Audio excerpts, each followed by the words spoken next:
ဘူဆယ်မြို့ရဲ့ညနေခင်းဟာအမြဲတမ်းစုံညံနေတတ်တာမဟုတ်ပါဘူး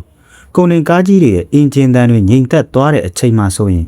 ရွှေလီမြစ်စီကလေအေးအေးလေးတွေတိုက်ခတ်လာတဲ့အချိန်ဆိုရင်ဒီမျိုးလေးကတကယ်ကိုအေးချမ်းလှပါတယ်ဒီမျိုးလေးမှာကိုထက်နဲ့မက်ခိုင်းဆိုတဲ့လူငယ်နှစ်ယောက်ရှိခဲ့ဘူးပါတယ်ကိုထက်ကအေးဆေးဆေးလူငယ်တစ်ယောက်ပါသူ့မှာအခြားကြီးကြီးမားမားရင်မှန်းချက်မရှိပါဘူးဘူဆယ်ဈေးတက်ကသူ့ရဲ့ကုံစုံဆိုင်လေးကိုအောင်မြင်မြင်နဲ့လောက်ကရင်သူချစ်ရတဲ့မက်ခိုင်နဲ့အတူတူဘဝကိုအေးအေးဆေးဆေးဖြတ်တန်းကျင်တာပါခါဒီနေ့ဆိုင်သိရင်ငါတို့အကျော်သွားစားကြမလားကိုထက်ရဲ့ဒီလိုရိုးရွှင်းတဲ့ဂရုစိုက်မှုတွေကိုမက်ခိုင်ကအမြဲတမ်းအပြုံးနဲ့တုတ်ပြန်ခဲ့ဘူးပါတယ်သူတို့နှစ်ယောက်ကမိုးဆယ်မြို့ရဲ့လမ်းမတွေပေါ်မှာရွှေလီမီကန်ပြီးမှအနာဂတ်အတွက်အိမ်မက်တွေအများကြီးမက်ခဲ့ကြတာပါကိုထက်ကမက်ခိုင်ကိုအမြဲကတိပေးပါတယ်ငါတို့ပတ်စံလေးတွေစုမယ်ဒီဆိုင်လေးကိုတိထက်နည်းနည်းပိုကြီးအောင်လုပ်မယ်ပြီးရင်မင်းကငါလှလှပပလက်ထက်ယူမယ်တဲ့အဲ့ဒီအချိန်တုန်းကမက်ခိုင်ရဲ့မျက်လုံးတွေထဲမှာကိုတက်ဟာသူမရဲ့တကဘာလုံးဖြစ်ခဲ့ဘူးပါတယ်ဒါပေမဲ့လူစိတ်ဆိုတာမြည်လိုပဲဗျအမြဲတမ်းတည်ငြိမ်မနေဘူးဆိုတာကိုတော့ကိုထက်မသိခဲ့ရှာပါဘူးအချိန်ကြီးကုန်းလွန်လာတာနဲ့အမျှဘူဆန်လူကြီးကပို့ပြီးတော့တိုးတက်လာပါတယ်တရုတ်ပြည်ဘက်ကငွေကြေးတွေပစ္စည်းတွေကမြို့ထဲကိုလွှမ်းမိုးလာပါတယ်ဒီအပြောင်းလဲတွေကြားမှာမက်ခိုင်ရဲ့စိတ်တွေဟာလည်းရိမ့်ရိမ့်လာပါတယ်ဒီနေ့မှာတော့မက်ခိုင်ရဲ့တန်ငယ်ချင်းမက်မေလေးကတရုတ်ပြည်ကနေပြန်လာပါတယ်သူကရွှေတွေတလက်လက်နဲ့လက်ကင်အိတ်ကြီးကလည်းအကောင်းသားကြီးပေါ့မက်ခိုင်ရဲ့ဈေးတွေကဆိုင်လေးကိုလာလဲတဲ့အခါမှာတော့မက်ခိုင်နင်ဒီဖုံတွေကြားမှာပဲတသက်လုံးနေတော့မှာလားကြည်စမ်းနင်လက်တွေဆိုတာလဲကြမ်းကုန်ပြီတရုတ်ပြည်မှာလုပ်ရင်တစ်လကိုသိန်းချီရတာနင်ဒီမှာ10နှစ်စုရမယ့်ငွေကိုဟိုမှာတစ်နှစ်ထဲနဲ့ရနိုင်တယ်ဒီစကားကမက်ခိုင်ရဲ့နားထဲမှာဆွဲသွားစေပါတယ်အချစ်နဲ့ဘိုင်းမဝဘူးဆိုရဲ့အယူဆကသူမရဲ့ခြင်းထဲမှာအမြင့်တွယ်လာပါတယ်ကိုထက်ကိုကြည့်လိုက်ရင်လည်းအမြဲတမ်းဒီဆိုင်လေးမှာပဲဒီလိုပဲလုပ်နေတာမက်ခိုင်ကတော့တစ်ထက်ပိုခြင်းလာပါပြီနောက်ဆုံးတော့မက်ခိုင်ကကိုထက်ကိုဖွင့်ပြောလိုက်ပါတယ်ကိုထက်ကျမတရုတ်ပြည်ပဲအလုပ်သွားလို့ချင်တယ်ကိုထက်ရဲ့မျက်နှာဟာချက်ချင်းညှိုးငယ်သွားတာပေါ့သူသိပါတယ်သူ့ချစ်သူကသူ့လက်ထဲကနေလွတ်ထွက်တော့မယ်ဆိုတာဒါပေမဲ့ကိုထက်ကလူကောင်းတစ်ယောက်ပါဗျာခိုင်သဘောပဲလေခိုင်တကယ်ကြီးပို့ကောင်းတဲ့ဘဝကိုရမယ်ဆိုရင်ကိုမတားပါဘူးတဲ့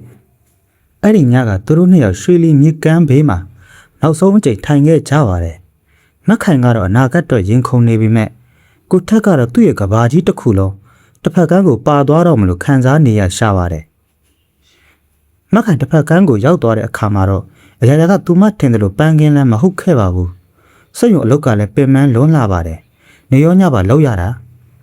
ာမမေလေးပြောတဲ့လောက်လည်းပတ်စံကမရပါဘူးဒါပေမဲ့မက်ခိုင်လည်းမာနရှိတယ်လေသူ့မူဆယ်ကိုအရှုံးသမားဖြစ်မပြန်ခြင်းဘူးအဲ့ဒီအချိန်မှာကိုယွမ်းဆိုတဲ့တရုတ်တထေးကြီးကပေါ်လာတာပါပဲသူကစိတ်ယုံပန်ရှင်ပေါ့မက်ခိုင်ကိုမြင်မြင်ချင်းသဘောကျသွားပါတယ်သူကမက်ခိုင်ကိုလူသမားတယောက်လိုမဆက်ဆံပါဘူးအကောင်းသားစားတောက်ဆိုင်နေခေါ်သွားတဲ့အဖိုးတိုင်ပစ္စည်းတွေလည်းလက်ဆောင်ပေးပါတယ်မက်ခိုင်ရဲ့စိတ်ထဲမှာတော့လွန်ဆွဲနေပါပြီ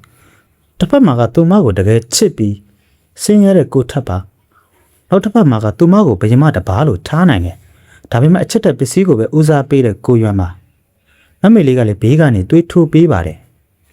မက်ခိုင်နင်စဉ်းစားစမ်းကိုထက်စီပြန်ရင်နင်ဈေးထဲမှာပဲပြန်ထိုင်ရမှာကိုရွမ်းကိုယူလိုက်ရင်နင်ဘာမှလုပ်เสียမလိုတော့ဘူးနင်မိဘတွေကိုလည်းပတ်စံအများကြီးပေးနိုင်တယ်မင်းကလေးတယောက်ရဲ့စိတ်ဓာတ်ဟာအဝေးရောက်နေတဲ့အခါပင်ပန်းနေတဲ့အခါမှာရိမ့်ရင်လွတ်တတ်ပါတယ်ကိုတက်စီကဖုံးတွေလာရင်လည်းမက်ခိုင်မကင်ဖြစ်တော့ပါဘူးကိုထက်ရဲ့လွမ်းနဲ့ဆိုတဲ့စကားထက်ကိုရန်ပေးတဲ့ရွှေလက်ကောက်တွေကပိုပြီးခိုင်မာနေပုံရပါတယ်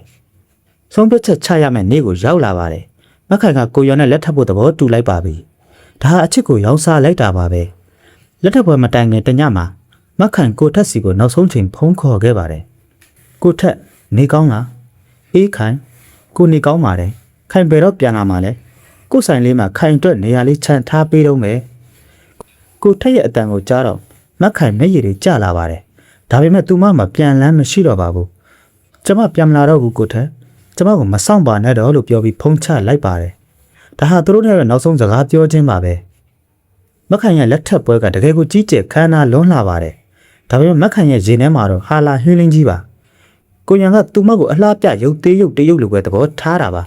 သူမမှာစကားပြောပေါ်မရှိဘူးရင်ဖွင့်ပေါ်လည်းမရှိပါဘူးငွေကြွေးတွေကြားမှာသူမဟာတဖြည်းဖြည်းအထီးကျန်လာပါတယ်နှစ်အနည်းငယ်ကြာလာတဲ့အခါမှာတော့ ကိုထက်ကတော့မူဆယ်ဈေးထဲမှာသူ့ရဲ့ဆိုင်လေးနဲ့ပဲရှိနေတော့မှာသူပို့ပြီးရင်းကျက်လာပါတယ်ပို့ပြီးအေးဆေးတီကိန်လာပါတယ်သူနောက်ထပ်အချစ်တင်မရှာတော့ပါဘူးမက်ခိုင်ကမစောင်းတော့ပေမဲ့မက်ခိုင်ရဲ့နေရာကိုတော့ဘယ်သူနဲ့မှအစားမထိုးခဲ့ပါဘူးမက်ခိုင်ကြတော့သူမအရာရာရှိပါတယ်ဒါပေမဲ့ညာတိုင်းမှာတော့သူမမူဆယ်မျိုးလေးကိုလွမ်းနေတတ်ပါတယ်ကိုထက်နဲ့အတူတူစားခဲ့တဲ့အကျော်ဆိုင်လေးဈေးတက်ကဖုန်နှန်းတွေကိုထက်ရဲ့နေထွေးတဲ့အပြုံးတွေဒါတွေကိုသူမဘလောက်ပဲပတ်စံပေးပြီးပြန်ဝယ်လို့မရတော့ပါဘူးတခါတလေမက်ခိုင်နယ်ဆက်မြင်းသားကိုလာပြီးမြစ်ကိုငေးကြည့်နေတတ်ပါတယ်တစ်ဖက်ကမှသူမရဲ့အတိတ်တွေသူမရဲ့အချစ်တွေကြံခဲ့ပါပြီသူမရွှေအိမ်ကြီးထဲမှာနေရပေမဲ့စိတ်တက်ကတော့အချင်းသားတယောက်လိုပါပဲဒီဇယ်လန်လေးကကျွန်တော်တို့ကိုဘာသင်ခန်းစာပေးတယ်လဲဆိုတော့ငွေကြေးဆိုတာဘဝကိုအဆင်ပြေအောင်လုပ်ပေးနိုင်ပေမဲ့နှလုံးသားရဲ့ပျော်ရွှင်မှုကိုတော့အာမခံချက်မပေးနိုင်ဘူးဆိုတာပါပဲရွေးချယ်မှုတစ်ခုမှားယွင်းသွားတဲ့အခါရွှေလီမြစ်ရဲ့တစ်ဖက်တစ်ချက်စီမှာကြံ့ညစ်ခဲ့တဲ့ဒီလိုဝေဒနာတွေကတစ်သက်လုံးပျောက်ပြဲသွားမှာမဟုတ်တော့ပါဘူး